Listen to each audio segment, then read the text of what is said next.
Señora Herrera, le aseguro que su esposo ha cumplido con todos los términos del acuerdo prenupcial, dijo el abogado Ricardo Salinas con una sonrisa burlona. Como puede ver en estos documentos, usted se va con las manos vacías. Elena Vázquez permaneció inmóvil en su silla del elegante bufete de abogados en la zona rosa de Bogotá. Los papeles del divorcio descansaban sobre la mesa de caoba, las firmas aún húmedas. Santiago se recostó en su silla, ajustándose los gemelos de oro, mientras sus 3 abogados intercambiaban miradas de complicidad. «¿No tienes nada que decir, Elena?»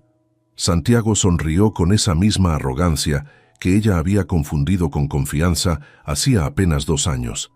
«Te advertí desde el principio cómo funcionaban las cosas en mi mundo». Pero Elena recordaba un Santiago diferente. Recordaba enero de 2024, cuando todo comenzó. El salón de eventos del Hotel Tequendama brillaba con las luces de los candelabros de cristal. Elena ajustó su vestido negro sencillo, el único apropiado que tenía para la gala anual de Banco Continental. Como analista financiera senior, debía asistir, aunque se sentía fuera de lugar entre los trajes de diseñador y los vestidos de alta costura. «Elena Vázquez», una voz profunda la hizo voltear. Un hombre alto de cabello castaño, perfectamente peinado y ojos verdes la observaba con interés genuino. «Santiago Herrera, de Constructora Herrera. He oído hablar mucho de tu trabajo en el análisis de portafolios complejos». Elena sintió un rubor subir por sus mejillas. Santiago Herrera era una leyenda en Bogotá, heredero de una de las empresas constructoras más importantes del país, soltero codiciado y aparentemente interesado en hablar con ella. «Mucho gusto», logró decir. No sabía que los constructores siguieran de cerca el trabajo de los analistas financieros. «Los inteligentes sí lo hacemos». Santiago le ofreció su brazo. «¿Te parece si caminamos? Me gustaría conocer tu opinión sobre las nuevas regulaciones bancarias». Durante las siguientes 3 horas, Elena se olvidó del mundo. Santiago no solo era encantador, sino genuinamente interesado en sus ideas. Le preguntaba sobre su trabajo, escuchaba sus respuestas y compartía anécdotas sobre el mundo de los negocios que la fascinaban. Nunca había conocido a alguien que hable de derivados financieros con tanta pasión. Rió Santiago mientras la acompañaba a su auto. Un Honda Civic modesto en el estacionamiento, lleno de BMW y Mercedes. «¿Te parece si cenamos mañana? Conozco un lugar donde sirven el mejor salmón de la ciudad». Elena dudó. Los hombres como Santiago Herrera no salían con mujeres como ella, de apartamentos en Chapinero y familias de Ciudad Bolívar.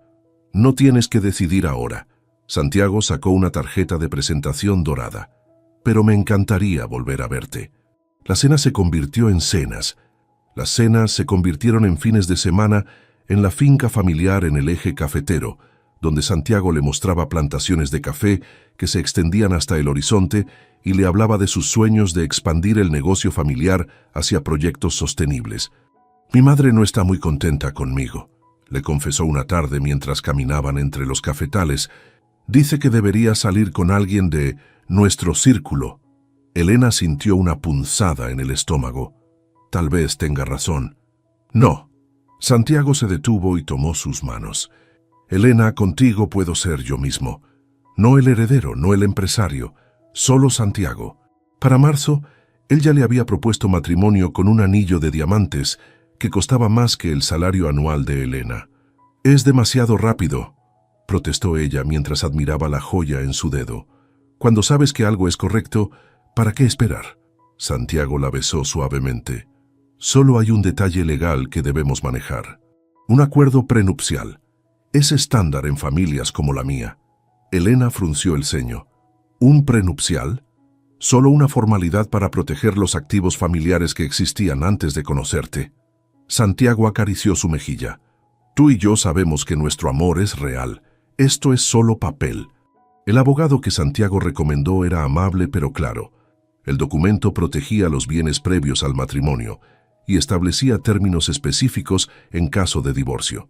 Elena, abrumada por los preparativos de la boda y confiando en Santiago, apenas leyó las 35 páginas antes de firmar. La boda en el Club El Nogal fue un sueño. 300 invitados, orquesta en vivo y Elena sintiéndose como una princesa de cuento de hadas. Incluso Esperanza Herrera, la madre de Santiago, logró sonreírle durante la ceremonia. Pero esa noche, en la suite presidencial del Hotel Casa San Agustín en Cartagena, mientras Santiago dormía después de su noche de bodas, Elena vio la notificación en el teléfono de él. Un mensaje de Valeria, su exnovia. «Espero que tu esposa no se entere nunca de lo nuestro. Fue divertido mantenernos en secreto durante todo su noviazgo». Elena leyó la conversación completa con manos temblorosas. Meses de mensajes, citas secretas, promesas de Santiago de que Elena era solo temporal, hasta que pudiera encontrar la manera de terminar con ella sin escándalo. Cuando Santiago despertó, Elena tenía el teléfono en sus manos. «¿Puedes explicarme esto?». Santiago miró la pantalla y suspiró como si fuera una molestia menor. «Elena, ya estamos casados. Valeria es el pasado, tú eres mi esposa ahora. Durante todo nuestro noviazgo». «Mira». Santiago se sentó en la cama, su tono volviéndose frío. «En mi mundo, las cosas funcionan diferente. Valeria entiende su lugar. Tú ahora eres la señora Herrera. Eso viene con privilegios, pero también con responsabilidades. Una de ellas es no hacer escenas por cosas que no puedes cambiar». Elena sintió como si le hubieran arrojado agua helada. «Cosas que no puedo cambiar. Elena, te amo. Por eso me casé contigo. Pero si vas a ser parte de esta familia, necesitas entender las reglas». Esa noche, mientras Santiago dormía plácidamente, Elena se quedó despierta mirando el techo, comprendiendo que acababa de entrar a un mundo donde las reglas las ponían otros, y ella acababa de perder toda capacidad de negociación. Elena regresó al trabajo después de la luna de miel determinada a mantener su normalidad. Su oficina en el piso 12 de Banco Continental había sido su refugio durante 5 años, y no iba a permitir que el matrimonio cambiara eso. Pero Santiago tenía otros planes. «¿Por qué necesitas trabajar?», le preguntó durante el desayuno en su nuevo apartamento en Rosales, un penthouse que costaba más que lo que su familia había ganado en toda su vida. «Mi esposa no debería preocuparse por el dinero». «No es por el dinero, Santiago. Me gusta mi trabajo». Elena tomó su café, evitando su mirada. «Estudié 6 años para esto. Y fue muy lindo». Santiago revisó su teléfono mientras hablaba. «Pero ahora tienes responsabilidades diferentes. Cenas de negocios, eventos sociales, obras de caridad. Esperanza ya te inscribió en el club de damas de la Sociedad de Mejoras Públicas». Elena sintió un nudo en el estómago. «No me consultaron. No necesitábamos consultarte. Es lo que hacen las esposas en nuestro círculo». Esa primera semana, Santiago comenzó a aparecer sin avisar en su oficina. «Solo pasaba por aquí», decía con una sonrisa encantadora que no llegaba a sus ojos. Sus colegas lo encontraban romántico, pero Elena reconocía las visitas como lo que eran: supervisión. «Patricia, ¿has notado algo raro?», le preguntó Elena a su mejor amiga en el trabajo durante el almuerzo. «¿Te refieres a que tu esposo aparezca cada 2 días como si fueras una adolescente?». Patricia mordió su sándwich. «Elena, ese hombre te está marcando territorio. Exageras». «¿En serio? Ayer te preguntó por qué almorzaste con Roberto del departamento de créditos. Roberto tiene 60 años y 3 nietos». Elena quiso defender a Santiago, pero no encontró argumentos. Las visitas se volvieron más frecuentes, las preguntas más específicas. ¿Con quién había hablado? ¿De qué habían hablado? ¿Por qué había tardado tanto en contestar sus mensajes? El primer evento social como esposa de Santiago fue una cena en el Country Club. Elena eligió un vestido azul marino elegante pero no ostentoso. Santiago la miró con desaprobación. «¿Eso es lo que vas a usar? ¿Qué tiene de malo?». «Nada. Si fueras la secretaria de alguien». Santiago suspiró. «Esperanza te mandó algunos vestidos apropiados. Están en el closet». Los vestidos eran hermosos y caros, pero Elena se sintió disfrazada. Durante la cena, cuando la conversación giró hacia las nuevas regulaciones financieras del gobierno, Elena compartió su análisis profesional. La mesa se quedó en silencio. «Mi esposa es muy inteligente». Santiago sonrió, pero su voz tenía un tono condescendiente.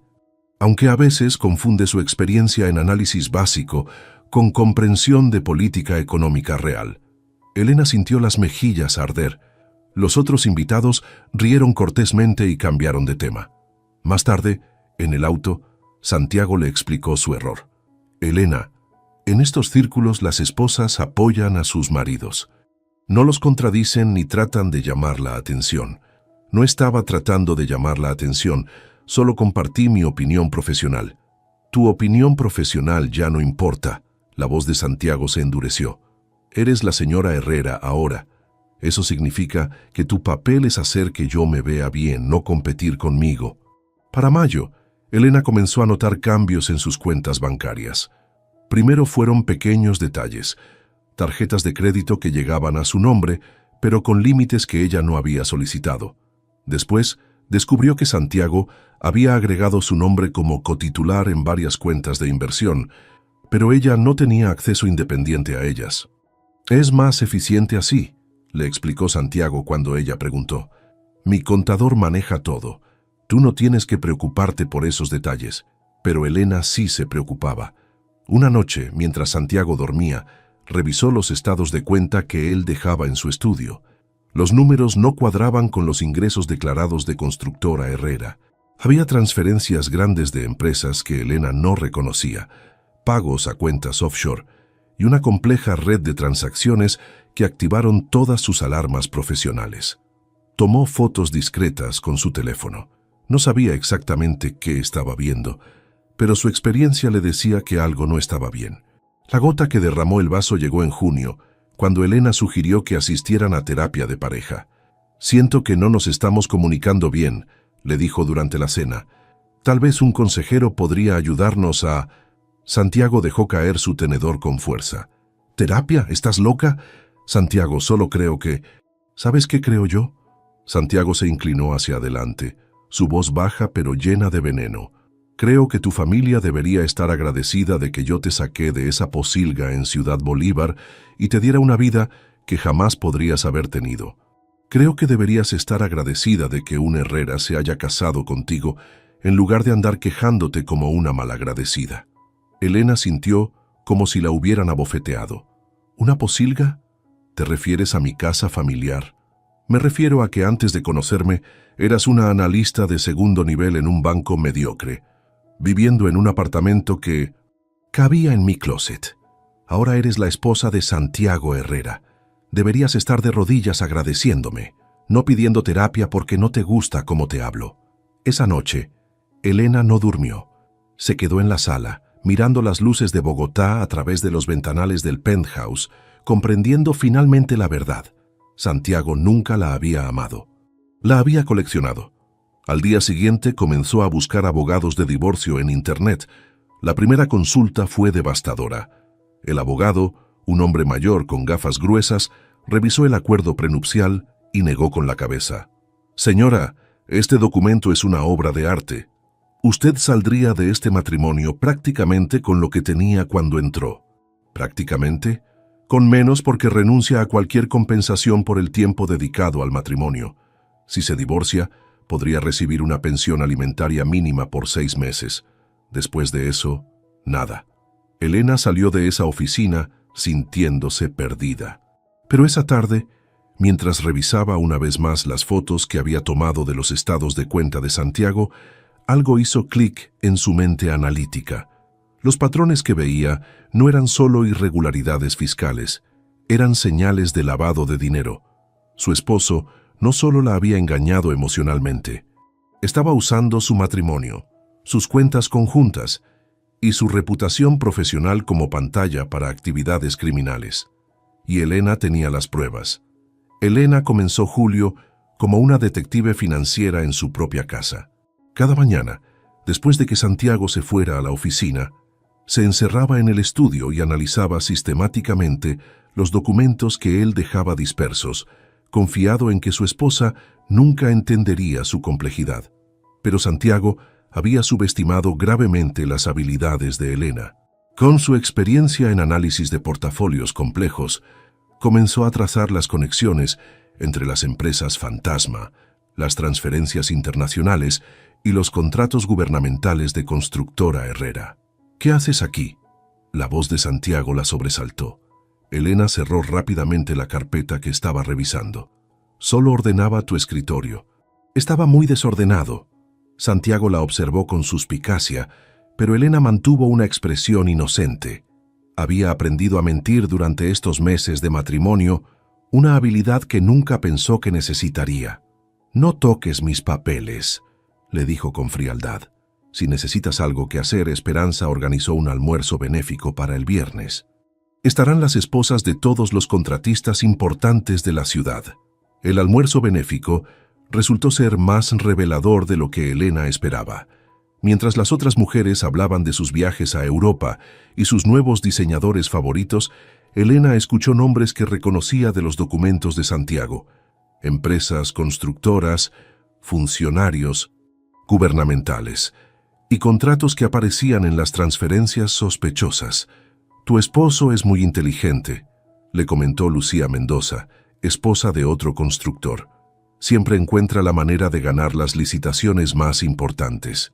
«¿Cómo lo hace?», preguntó Elena con curiosidad genuina. «Bueno, digamos que Santiago sabe cómo hacer amigos en los lugares correctos». Lucía bajó la voz. «Mi esposo dice que Herrera nunca presenta una propuesta sin saber ya que va a ganar».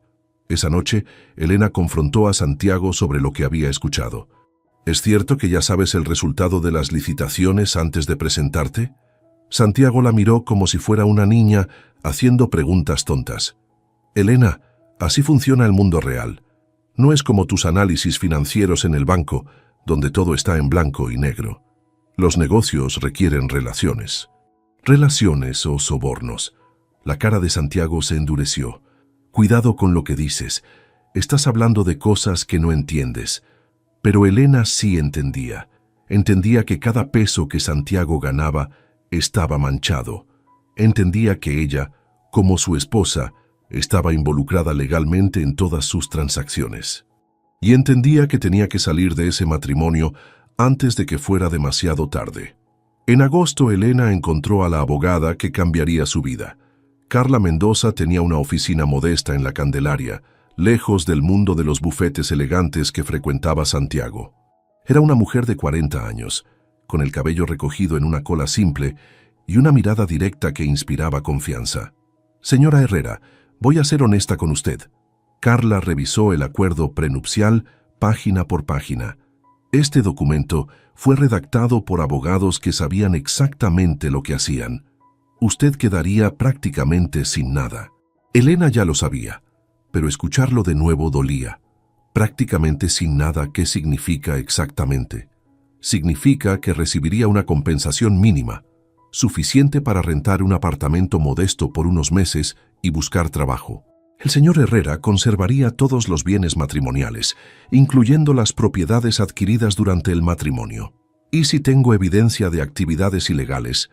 Carla levantó una ceja. ¿Qué tipo de evidencia? Elena le mostró las fotos que había tomado, explicando los patrones que había identificado. Carla estudió los documentos con creciente interés. «Esto es muy serio, señora Herrera. Si estas transacciones son lo que usted cree, estamos hablando de lavado de dinero a gran escala. ¿Puedo usar esto para obtener un mejor arreglo en el divorcio?». Carla la miró directamente. «Podría, pero también podría convertirla en cómplice si no reporta estas actividades a las autoridades apropiadas». Elena sintió que el suelo se movía bajo sus pies. «¿Cómplice? Legalmente, como esposa, usted es cotitular de muchas de estas cuentas. Si las autoridades descubren estas irregularidades, podrían argumentar que usted sabía y participaba en el esquema». Esa noche, Elena no pudo comer. Santiago notó su silencio durante la cena. «¿Estás bien? Te ves pálida. Solo cansada. Tal vez deberías dejar de trabajar, te está agotando». Elena levantó la vista. «No voy a dejar mi trabajo». No era una sugerencia. Santiago dejó su copa de vino con fuerza. «Elena, he sido muy paciente contigo, pero ya es hora de que aceptes tu papel en esta familia». «¿Mi papel?» «Ser mi esposa, apoyar mi carrera, darme hijos». ¿O pensabas que este matrimonio era sobre tus ambiciones profesionales?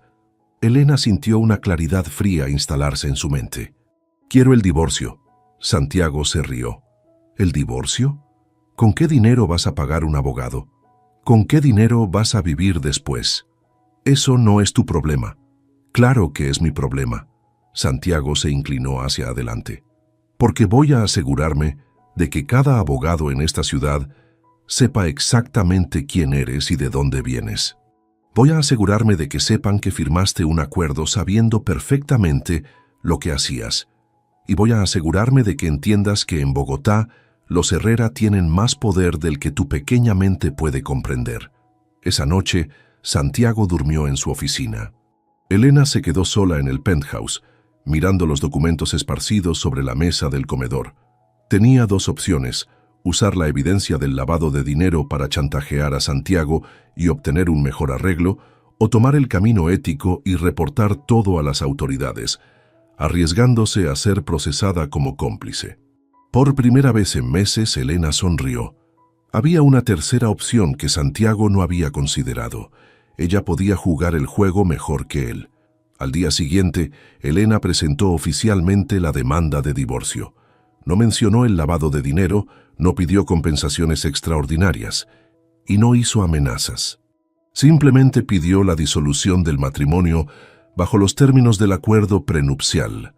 Santiago recibió los papeles en su oficina, rodeado de sus empleados. Según Patricia, quien se enteró por un contacto en el edificio corporativo, Santiago se rió tan fuerte que todo el piso lo escuchó. ¿En serio cree que puede divorciarse de mí?, le dijo a su asistente.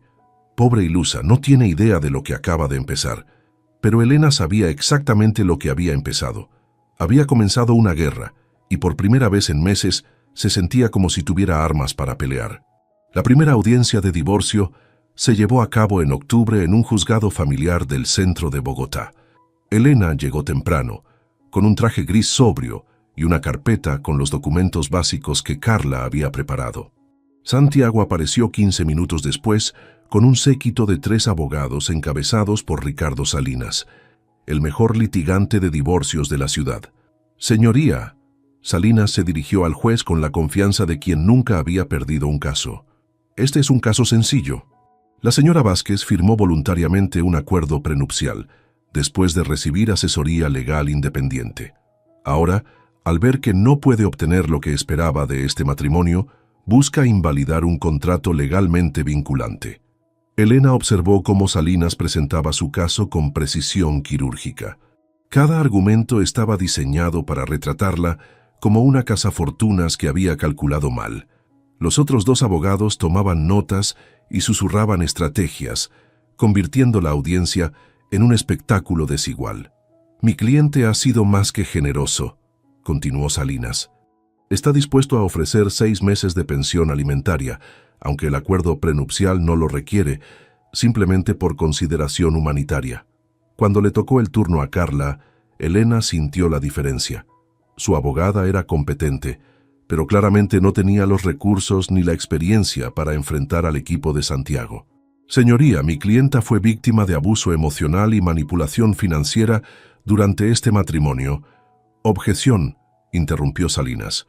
No hay evidencia documentada de abuso, solo las afirmaciones de una mujer que claramente busca beneficiarse económicamente de acusaciones falsas.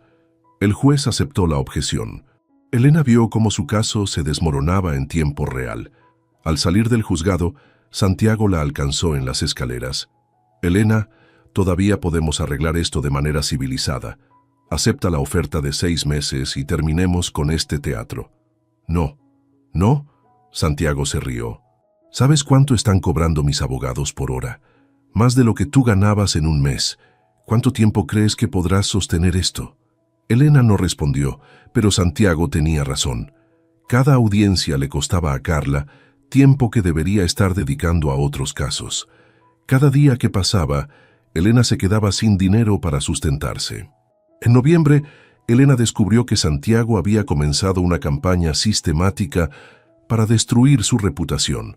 Primero fueron los rumores en el banco, que había usado información privilegiada para beneficiar a su esposo, que había violado políticas de confidencialidad, que su matrimonio había sido una estrategia calculada desde el principio. «Elena, necesito hablar contigo», le dijo su jefe, Carlos Restrepo, un viernes por la tarde. Han llegado algunas preocupaciones sobre posibles conflictos de interés. ¿Qué tipo de preocupaciones? Varios clientes han preguntado si tu matrimonio con Santiago Herrera afecta tu objetividad en el análisis de portafolios que incluyen empresas constructoras. Elena sintió la trampa cerrándose. Carlos, sabes que siempre he mantenido la más alta ética profesional. Lo sé, pero la percepción es importante. Creo que sería mejor si tomaras una licencia mientras resuelves tu situación personal. Licencia era un eufemismo para suspensión sin sueldo. Elena salió del banco ese día sabiendo que Santiago había ganado otra batalla. Esa noche, Patricia la visitó en el apartamento que Elena había rentado en Chapinero, regresando al barrio donde había vivido antes de conocer a Santiago. Esto es guerra sucia, Elena. Ese hombre está usando todos sus contactos para aislarte. Lo sé. Elena sirvió café en tazas desportilladas, muy diferentes de la vajilla de porcelana del penthouse. Pero no voy a ceder. ¿Por qué? Al final, él va a ganar. Tiene más dinero, más poder, más conexiones. Elena había estado reflexionando sobre esa misma pregunta durante semanas. ¿Por qué seguir peleando una batalla que no podía ganar? Porque si me rindo ahora, le demuestro que tenía razón sobre mí desde el principio, que solo me casé con él por dinero. ¿Y si fuera cierto? ¿Y si parte de ti sí se sintió atraída por su mundo? Elena miró a su amiga con honestidad. Tal vez sí. Tal vez parte de mí disfrutó de los restaurantes caros y los viajes y sentirme importante, pero eso no significa que merezco ser humillada y abusada. La audiencia final se programó para diciembre. Elena sabía que sería su última oportunidad, pero también sabía que no tenía nuevos argumentos que presentar. El acuerdo prenupcial era sólido, y Santiago había cubierto todos los frentes. La noche antes de la audiencia, Elena se sentó en su pequeño apartamento con una decisión que tomar. Tenía las fotos de los documentos de Santiago guardadas en una carpeta. Podía entregarlas a Carla y usar la evidencia del lavado de dinero como palanca para forzar un mejor arreglo. Pero hacerlo significaría convertirse en la misma clase de persona que Santiago, alguien dispuesta a usar tácticas sucias para obtener lo que quería. Elena tomó las fotos y las guardó en el fondo de su closet. Al día siguiente entraría a esa audiencia con dignidad, sin importar el resultado. La audiencia duró menos de una hora. El juez revisó los documentos, escuchó los argumentos finales y dictó sentencia. El divorcio se concedía bajo los términos exactos del acuerdo prenupcial.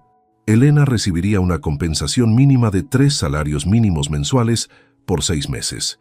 Todo lo demás, incluyendo el penthouse, las inversiones y hasta el auto que Santiago le había regalado, permanecería con él. Cuando salieron del juzgado, Santiago estaba radiante. Se acercó a un grupo de periodistas que habían seguido el caso. «Estoy satisfecho con la decisión del juez», declaró. «Esto demuestra que en Colombia los contratos legales se respetan. Mi ex esposa era una mujer inteligente que sabía exactamente lo que firmaba. El hecho de que ahora se arrepienta no cambia la validez de nuestro acuerdo». Un periodista le preguntó sobre las acusaciones de Elena sobre abuso emocional. «Mire, yo le di a esa mujer una vida que jamás habría podido tener.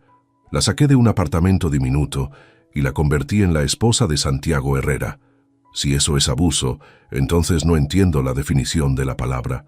Los abogados de Santiago se rieron junto con él. Elena los observó desde la distancia, escuchando cada palabra.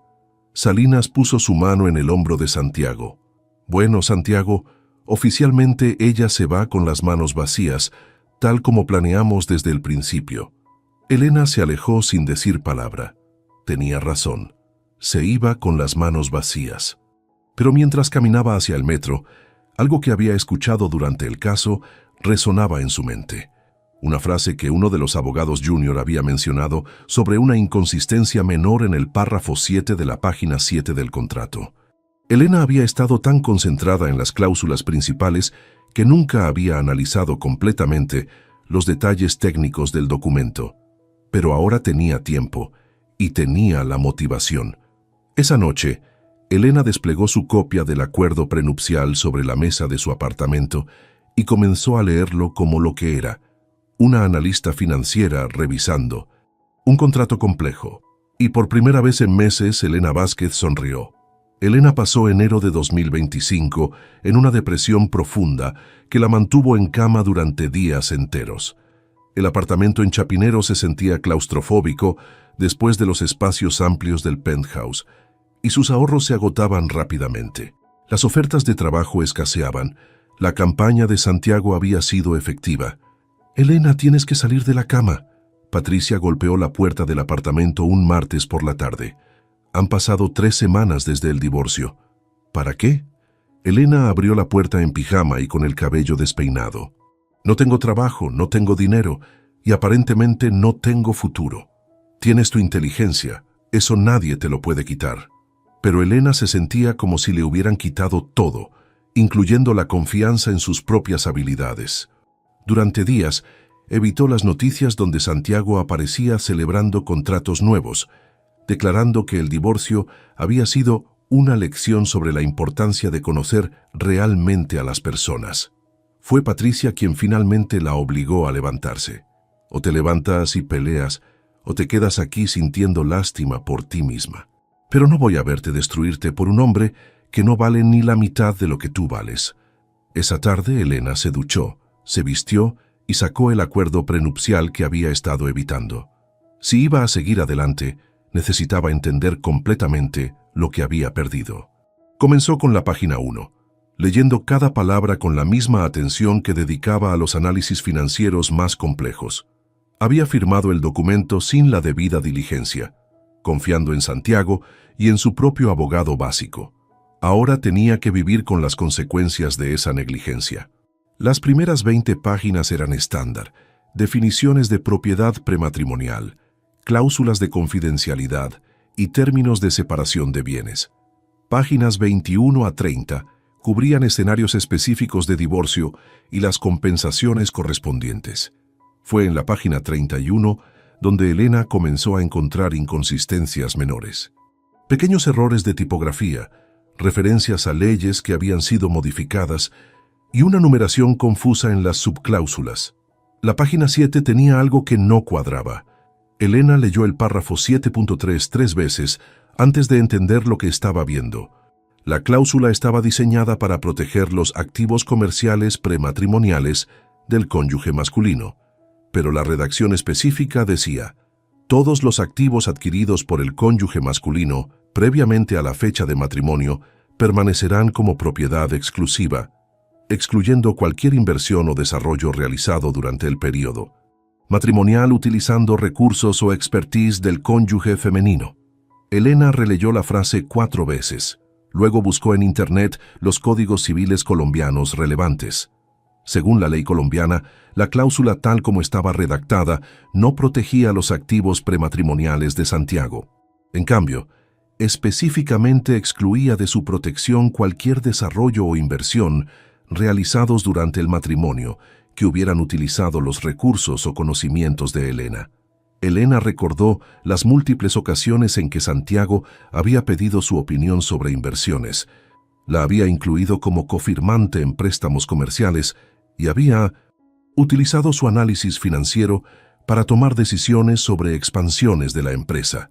Si la cláusula significaba lo que Elena creía que significaba, entonces una porción significativa de los activos que Santiago había adquirido durante su matrimonio podrían ser considerados propiedad marital, no protegidos por el acuerdo prenupcial.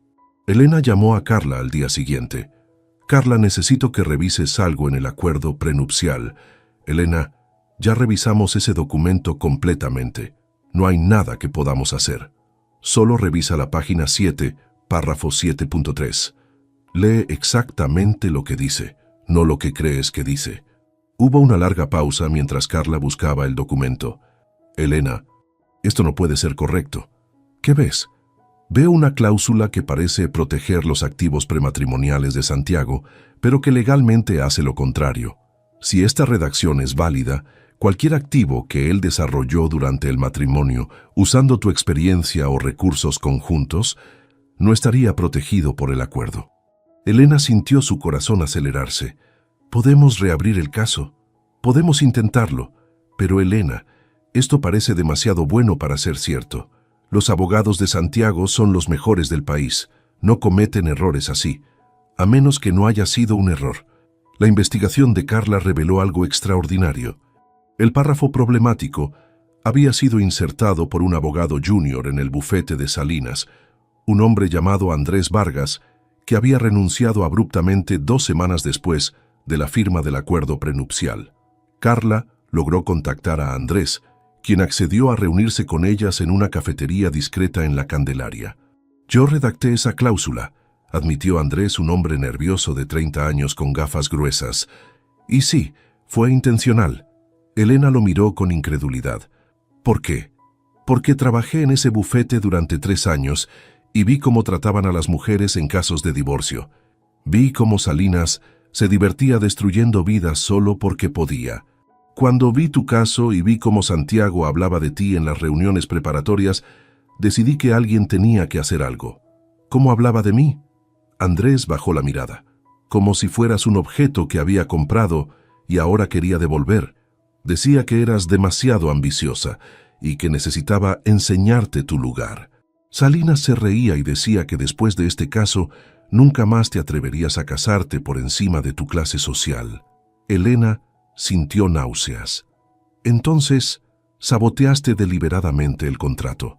«Inserté una cláusula que sabía que alguien con tu experiencia en análisis financiero eventualmente descubriría, si se tomaba el tiempo de leerla correctamente. Era mi manera de darte una oportunidad de pelear». Carla tomó notas furiosamente. «¿Estarías dispuesto a testificar sobre esto?» «Sí», Andrés asintió. «He estado documentando las prácticas poco éticas del bufete desde que renuncié. Es hora de que alguien los responsabilice». Esa tarde, Carla presentó una moción para reabrir el caso de divorcio basada en error fundamental en el acuerdo prenupcial. Elena sabía que tenían una oportunidad real, pero también sabía que Santiago no se rendiría sin pelear. La notificación llegó a la oficina de Santiago el viernes por la tarde. Según su asistente, quien le contó a Patricia, Santiago gritó tan fuerte que se escuchó en todo el edificio. El lunes por la mañana, Elena recibió una llamada de un número desconocido. «Señora Vázquez, habla del Banco Continental. Hemos recibido una orden judicial para congelar todas las cuentas asociadas con el caso Herrera versus Vázquez. ¿Podría confirmar su número de identificación?» Elena sonrió por primera vez en meses. La guerra había comenzado de nuevo, pero esta vez ella tenía armas reales. Santiago había subestimado a la mujer que se iba con las manos vacías. Ahora iba a descubrir exactamente cuánto poder tenían esas manos aparentemente vacías. El teléfono de Santiago sonó a las 9 de la mañana de un martes de abril. Elena se lo imaginó en su oficina, del piso 20, con vista a la zona rosa, recibiendo la llamada que cambiaría todo. «Señor Herrera, habla Germán Rodríguez del Banco de Bogotá. Necesitamos discutir inmediatamente el estado de sus cuentas corporativas». Elena no estaba ahí para escuchar la conversación, pero los efectos fueron inmediatos. 3 de las cuentas principales de Constructora Herrera habían sido congeladas por orden judicial, mientras se determinaba qué activos estaban protegidos por el acuerdo prenupcial y cuáles no. «¿Cómo es posible que esto esté pasando?», Santiago gritó por teléfono a Ricardo Salinas. «Tú me dijiste que el contrato era perfecto».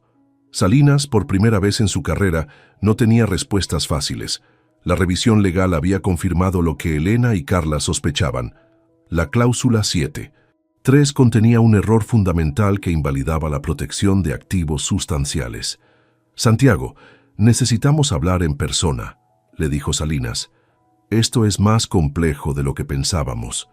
La reunión de emergencia en el bufete de Salinas incluyó a los 3 abogados originales más 2 especialistas en derecho civil que habían sido llamados para evaluar el daño. Elena no estaba presente, pero Andrés Vargas le había contado a Carla los detalles de reuniones similares que había presenciado. El párrafo 7.3 esencialmente dice que cualquier activo desarrollado durante el matrimonio usando el expertise financiero de la señora Vázquez no está protegido por el acuerdo prenupcial, explicó uno de los especialistas. Dado que ella cofirmó varios préstamos y proporcionó análisis para inversiones mayores, Estamos hablando de una exposición significativa. ¿Qué tan significativa?, preguntó Santiago. Potencialmente, todos los contratos que firmaste durante el matrimonio, usando préstamos donde ella aparece como codeudora. Los proyectos de Soacha, Chía y el desarrollo en Cartagena. Estamos hablando de aproximadamente 45 millones de dólares en activos. Santiago se quedó en silencio. 45 millones de dólares representaban casi la mitad de su patrimonio líquido. Tiene que haber una manera de arreglar esto, dijo finalmente. La hay. Salinas se inclinó hacia adelante. Pero va a ser costosa y humillante. Tenemos que llegar a un acuerdo con la señora Vázquez antes de que esto llegue a juicio completo. Elena recibió la primera oferta de acuerdo esa misma semana. 5 millones de pesos y una cláusula de confidencialidad. Era 20 veces más de lo que había recibido en el divorcio original, pero Carla le aconsejó rechazarla. Están asustados, Elena. Si ofrecen 5 millones inmediatamente, significa que saben que podrían perder mucho más. La segunda oferta llegó una semana después. 15 millones de pesos. Elena la rechazó también. ¿Estás segura?, le preguntó Patricia durante una de sus visitas. 15 millones te cambiarían la vida completamente. No se trata del dinero. Elena preparaba café en su pequeña cocina. Se trata de justicia. Santiago pasó meses diciéndome que yo era una cazafortunas, que me había casado con él por dinero. Ahora quiere pagarme para que me calle y desaparezca. Es exactamente lo mismo que hizo durante el matrimonio. La tercera oferta fue diferente. Santiago apareció personalmente en el apartamento de Elena un sábado por la mañana. Elena, necesitamos hablar. Ella lo dejó entrar, notando cómo su ex esposo observaba el apartamento pequeño con una mezcla de desdén y nostalgia. Lindo lugar, dijo con sarcasmo. Muy auténtico. ¿Qué quieres, Santiago? Quiero terminar con este circo. Te ofrezco 30 millones de pesos, cash, si firmas un acuerdo de confidencialidad y retiras la demanda. Elena lo miró directamente.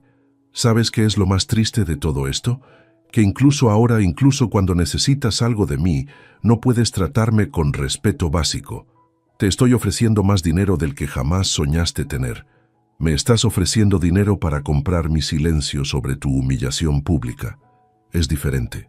Santiago se acercó, y por un momento Elena vio un destello del hombre del que se había enamorado. Elena, los dos sabemos que esto se salió de control. Podemos terminarlo ahora, con dignidad para ambos. ¿Dignidad? Elena se rió.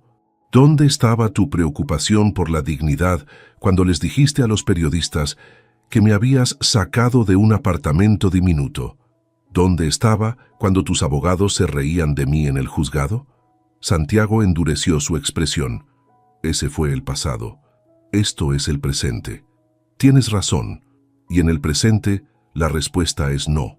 El juicio para determinar el alcance de los activos no protegidos por el acuerdo prenupcial se programó para mayo. Santiago hizo un último intento desesperado. Contrató investigadores privados para buscar algo, cualquier cosa, que pudiera usar contra Elena. Lo único que encontraron fue la verdad. Elena había sido exactamente quien decía ser. Una analista financiera competente de familia trabajadora que se había casado por amor y había pagado un precio terrible por su ingenuidad. Una semana antes del juicio, Elena recibió una llamada inesperada. «Señora Vázquez, habla Esperanza Herrera». Elena casi colgó el teléfono. «¿Qué quiere, señora Herrera?» «Quiero hablar con usted, en persona. ¿Podríamos almorzar?» Se encontraron en un restaurante discreto en la zona T. Esperanza llegó sin chofer ni séquito, manejando ella misma un Mercedes Modeste. Se veía mayor de lo que Elena recordaba, con líneas de preocupación alrededor de los ojos. «Elena, voy a ser directa. Mi hijo cometió errores graves contigo». Elena no respondió, esperando a ver hacia dónde se dirigía la conversación. «Pero este pleito está destruyendo a la familia. Los bancos están nerviosos, los socios están preocupados y los contratos gubernamentales están siendo revisados. Ese no es mi problema. No, pero podría ser tu oportunidad. 50 millones de pesos. más una carta de recomendación personal mía para cualquier banco en América Latina donde quieras trabajar. Era una oferta seria. 50 millones le darían a Elena independencia financiera completa y la carta de esperanza abriría puertas que el escándalo había cerrado. ¿Y qué tengo que hacer a cambio? Firmar un acuerdo de confidencialidad total, nunca hablar públicamente del matrimonio, el divorcio o los negocios de la familia, desaparecer completamente de nuestras vidas. Elena consideró la oferta durante largos minutos. Señora Herrera, ¿sabe qué me dijo su hijo la primera vez que lo confronté sobre su infidelidad? Esperanza negó con la cabeza. Me dijo que en su mundo las cosas funcionaban diferente, que yo tenía que aprender las reglas. Elena se inclinó hacia adelante. Bueno, ahora las reglas han cambiado, y en las nuevas reglas, la respuesta es no. El juicio duró 3 días. Andrés Vargas testificó sobre la inserción deliberada de la cláusula defectuosa. Los expertos financieros confirmaron que Elena había contribuido sustancialmente a varias decisiones de inversión durante el matrimonio. Los registros bancarios mostraron su participación como cofirmante en préstamos importantes. El juez tardó 2 horas en deliberar. La Corte encuentra que el párrafo 7.3 del acuerdo prenupcial, tal como está redactado, no protege los activos desarrollados durante el matrimonio con la participación directa de la demandante. Por lo tanto, la señora Vázquez tiene derecho a una participación equitativa en dichos activos. Elena fue declarada con derecho a $28 millones en activos y propiedades. Cuando salieron del juzgado, Santiago estaba pálido. Sus abogados caminaban con las cabezas bajas. Salinas evitó completamente a los periodistas. Elena se detuvo en las escaleras del juzgado y se dirigió a las cámaras. Solo quiero decir que la justicia a veces toma tiempo, pero eventualmente llega. Ninguna mujer debería aceptar ser tratada como yo fui tratada, sin importar cuánto dinero esté en juego. Esa noche, Elena empacó sus pocas pertenencias en el apartamento de Chapinero. Al día siguiente, tomaría un vuelo a Miami para comenzar una nueva vida. Mientras doblaba su ropa, encontró una foto de su boda. En ella Santiago la miraba con lo que había creído que era amor, pero que ahora reconocía como posesión. Elena, en cambio, sonreía con esperanza genuina. Elena rompió la foto por la mitad y tiró la parte con Santiago a la basura. Guardó su mitad en el pasaporte. No como recuerdo romántico, sino como recordatorio de que a veces las manos aparentemente vacías pueden contener más poder del que nadie imagina. Santiago se había equivocado sobre muchas cosas, pero especialmente sobre una. Elena nunca había tenido las manos vacías. Las había tenido llenas de inteligencia, dignidad y una fuerza que él nunca pudo comprender. Y esas manos la habían llevado a la victoria más completa que pudo imaginar. 11 meses habían pasado desde que Elena salió de Colombia y 6 meses desde que recibió el último pago de la liquidación judicial. El apartamento en Brickell tenía vista a la bahía de Biscayne, y cada mañana Elena tomaba su café observando los yates que navegaban hacia el océano abierto, una libertad que había aprendido a valorar después de tantos meses de sentirse atrapada. Vázquez Financial Consulting ocupaba una oficina modesta pero elegante en el piso 15 de un edificio corporativo. En la pared detrás de su escritorio colgaban su certificación en análisis financiero y una foto de sus padres en su casa de Ciudad Bolívar. La yuxtaposición ya no le parecía extraña. Había aprendido a integrar de dónde venía con dónde había llegado. «Señora Vázquez, su cita de las 3 está aquí», le dijo su asistente por el intercomunicador. Elena revisó el expediente una vez más. Carla Morales, 26 años, recién casada con un empresario de la construcción en Medellín. Los detalles eran inquietantemente familiares. Matrimonio rápido, acuerdo prenupcial firmado sin revisión adecuada, aislamiento gradual de familia y amigos. Carla entró a la oficina con nerviosismo visible. Era una mujer pequeña, bien vestida, pero con una tensión en los hombros que Elena reconocía perfectamente. «Señora Vázquez, no sé si vine al lugar correcto. Mi esposo dice que estoy exagerando, pero...» «Siéntate, Carla. Cuéntame exactamente lo que está pasando». Durante la siguiente hora, Elena escuchó una historia que podría haber sido la suya propia. promesas de amor eterno seguidas de control gradual, humillación disfrazada de protección y un acuerdo prenupcial que la dejaba completamente vulnerable. ¿Tú crees que estoy loca?, preguntó Carla al final. Todos me dicen que tengo suerte de haber encontrado a alguien como él. Elena se inclinó hacia adelante. Carla, déjame preguntarte algo. ¿Alguna vez has sentido que tienes que pedir permiso para ser tú misma? Los ojos de Carla se llenaron de lágrimas. Todos los días. Entonces no estás loca.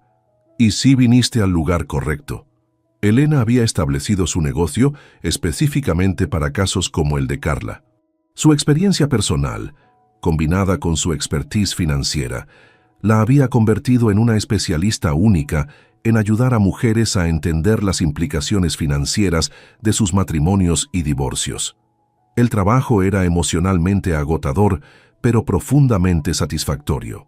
Cada cliente que lograba ayudar era una pequeña victoria contra el mundo que la había tratado de destruir.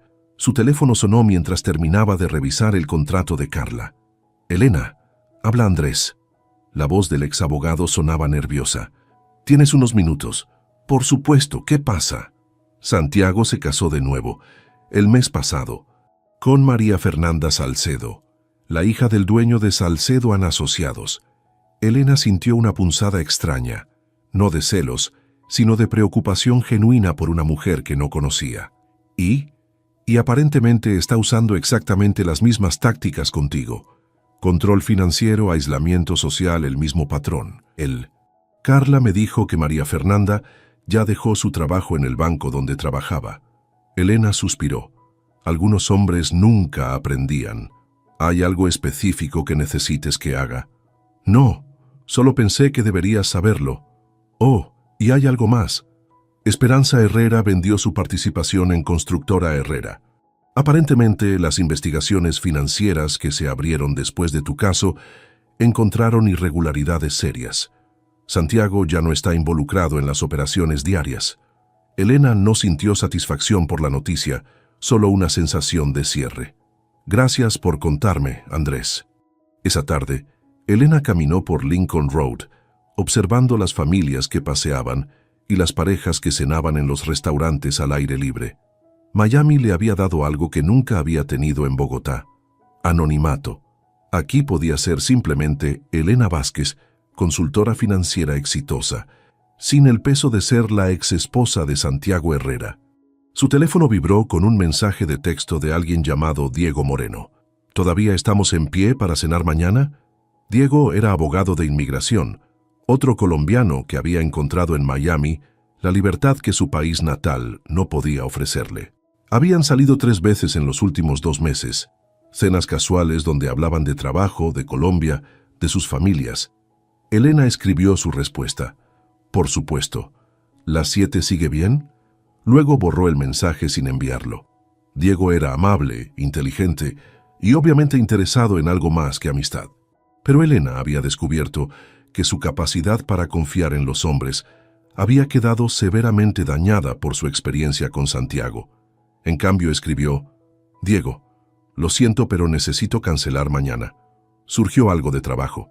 Era mentira, pero era más fácil que explicar que a veces, cuando un hombre la invitaba a cenar, sentía la misma claustrofobia que había sentido en el penthouse de Santiago.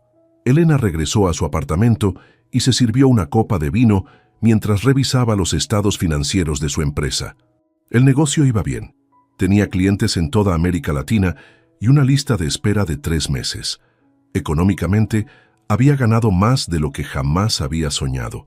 Tenía independencia financiera completa, un apartamento propio y la libertad de trabajar en lo que la apasionaba.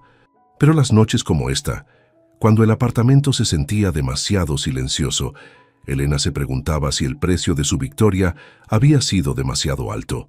No se arrepentía de haber peleado contra Santiago, pero a veces se preguntaba si algún día podría volver a confiar lo suficiente para amar a alguien. Su computadora mostró una notificación de email. Era de Carla, su cliente de la tarde. Señora Vázquez, gracias por escucharme hoy. Por primera vez en meses no me siento loca. Decidí contratar a un abogado y revisar mi acuerdo prenupcial como me sugirió. También decidí abrir mi propia cuenta bancaria. Pequeños pasos, pero se sienten como victorias enormes. Gracias por mostrarme que es posible pelear. Carla. Elena sonrió mientras leía el mensaje. Tal vez el precio de su victoria no había sido demasiado alto después de todo. Tal vez su experiencia dolorosa había encontrado un propósito más grande. Respondió el email. Carla, los pequeños pasos son los más importantes. Nunca dudes de tu valor o de tu fuerza. Estaré aquí para apoyarte en lo que necesites. Elena. Después de enviar el mensaje, Elena tomó su teléfono y escribió otro mensaje, esta vez a Diego. Diego, perdón por cancelar tan tarde. ¿Podríamos intentar cenar el viernes en cambio? Me gustaría intentarlo otra vez. No era amor, todavía no. Tal vez nunca volvería a ser el amor ingenuo que había sentido por Santiago, pero era un paso hacia adelante, un reconocimiento de que merecía intentar ser feliz otra vez. Elena se quedó despierta hasta tarde esa noche, no por insomnio, sino por elección, disfrutando del silencio de su apartamento y la vista de Miami iluminada ante ella. Había aprendido a valorar la soledad, a distinguirla del aislamiento que Santiago le había impuesto. Sus manos ya no estaban vacías. Estaban llenas de sabiduría duramente ganada, de propósito y de la posibilidad de un futuro que ella misma estaba construyendo, ladrillo por ladrillo, decisión por decisión. Santiago se había equivocado sobre muchas cosas, pero especialmente sobre el poder de las manos aparentemente vacías. Esas manos habían resultado ser las más fuertes de todas. Nunca le conté mi salario de 100,000 $. Me invitó a cenar con su amante para humillarme. Al entrar, ¿sabías que Valeria vive en un departamento rentado?, dijo Diego inclinándose hacia Camila con una sonrisa burlona. Con todo lo que presume, ni siquiera tiene casa propia. Valeria acababa de llegar. Escuchó esas palabras desde la entrada del restaurante, pero no se detuvo. Caminó directo hacia la mesa donde su esposo y esa mujer la esperaban.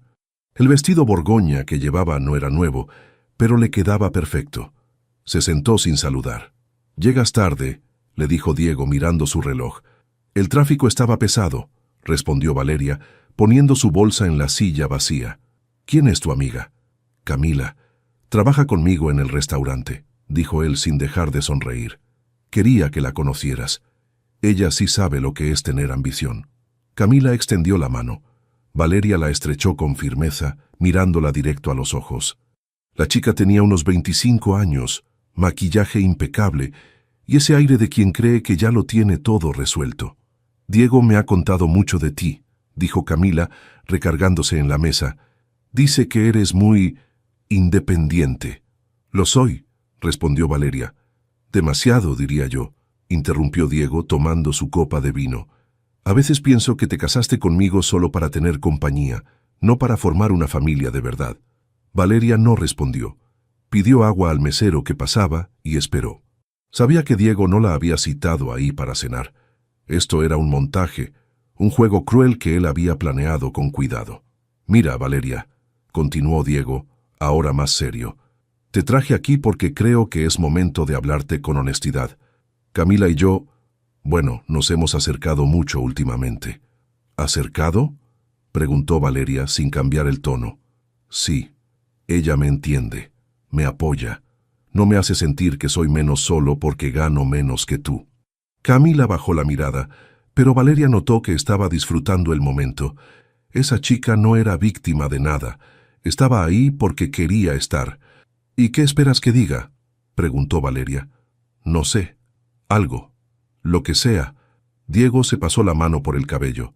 «Siempre eres tan fría, tan calculadora. ¿Nunca te duele nada?». Valeria tomó su vaso de agua y bebió despacio.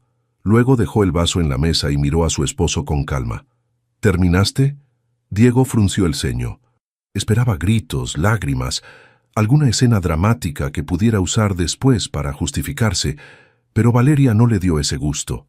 «Porque si ya terminaste», continuó ella, «me gustaría pedir algo de comer. No he comido nada desde el desayuno». Camila soltó una risa nerviosa. Diego apretó los labios, molesto. El mesero se acercó y Valeria ordenó sin mirar el menú. Conocía ese lugar mejor que nadie. Mientras esperaban la comida, Diego siguió hablando. Le dijo que ella nunca había sabido cuidar un hogar, que siempre ponía su trabajo primero, que lo hacía sentir como un accesorio en su vida.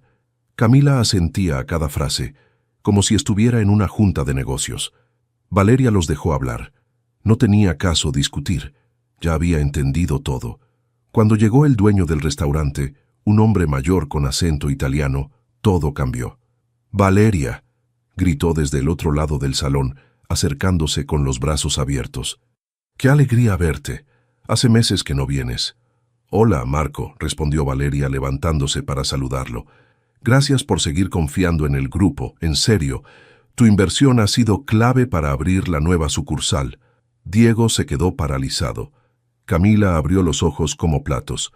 «¿Inversión?», preguntó Diego con la voz temblando. Marco lo miró confundido. «Sí, claro, Valeria es una de nuestras socias principales. ¿No lo sabías?». Valeria sonrió apenas. No dijo nada. No hacía falta. Diego intentó hablar, pero no le salían las palabras. Camila se hundió en su silla, de repente mucho menos segura de sí misma. «Bueno, los dejo cenar tranquilos», dijo Marco, dándole una palmada en el hombro a Valeria. «Cualquier cosa que necesites, me avisas».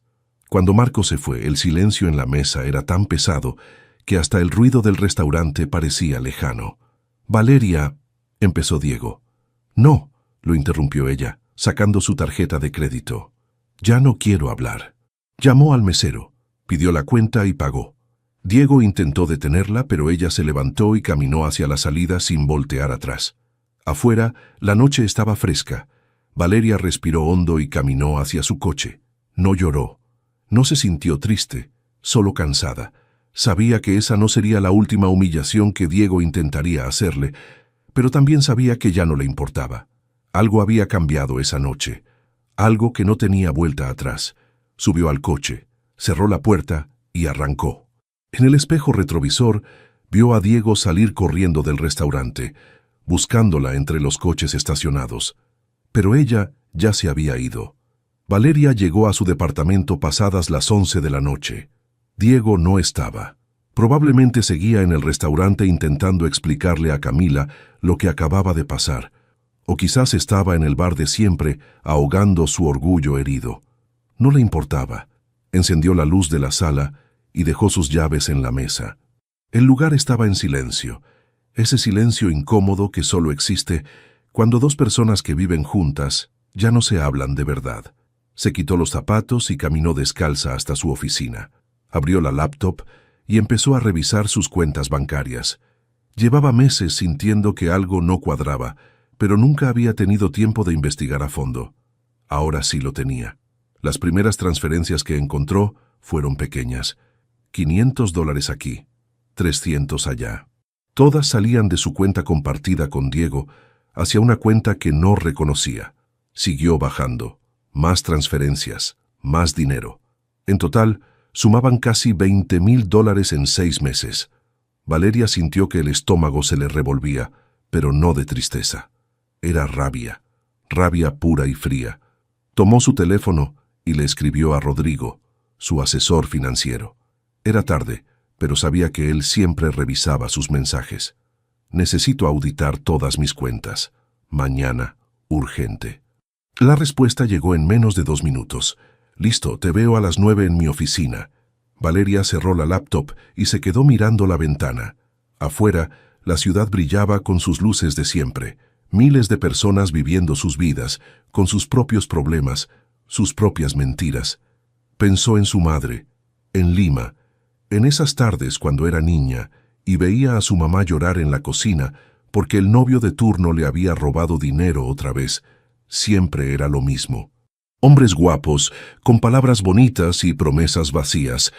Su madre les creía cada vez, y cada vez terminaba más pobre y más sola. Valeria había jurado que eso nunca le pasaría a ella. Por eso estudió, por eso trabajó como loca durante años, por eso ahorraba cada centavo que ganaba y vivía con sencillez aunque su empresa facturara cantidades que Diego ni siquiera imaginaba. Pero de nada había servido.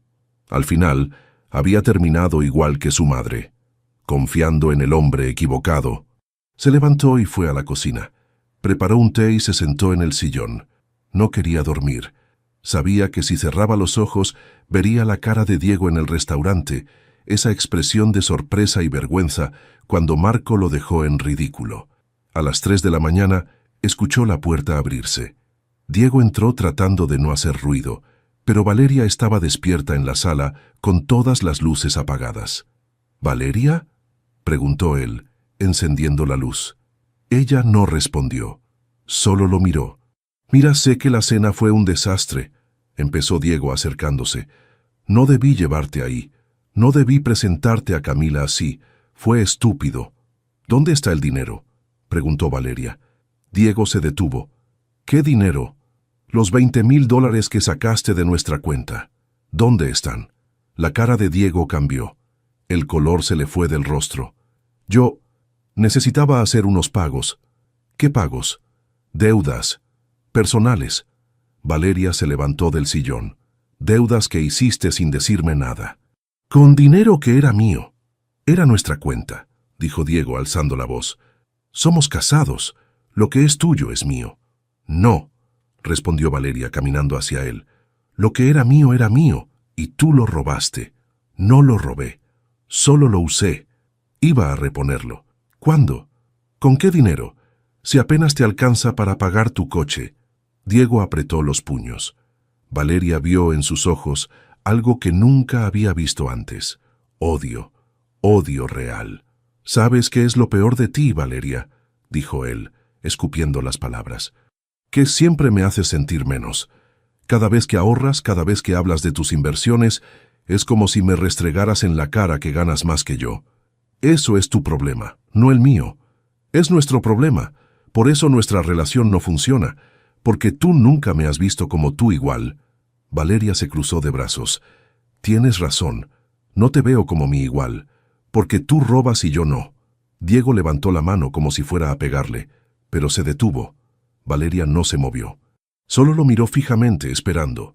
Él bajó la mano y se dejó caer en el sillón. «No sé qué quieres que haga», dijo con la voz quebrada. «Quiero que te vayas». Diego levantó la cabeza. «¿Qué?». «Que te vayas. Esta noche. Ahora. Este también es mi departamento». «No, es mío. Yo pago la renta. Tú solo vives aquí». Diego se quedó en silencio. Valeria fue a la habitación, sacó una maleta del closet y empezó a meter la ropa de él. «¿Qué haces?», preguntó Diego, siguiéndola. «Te estoy ayudando a empacar». «Valeria, por favor, no hagas esto. Podemos arreglarlo». Ella siguió empacando sin mirarlo. Cuando terminó, cerró la maleta y se la entregó. «Vete a casa de tu madre. O con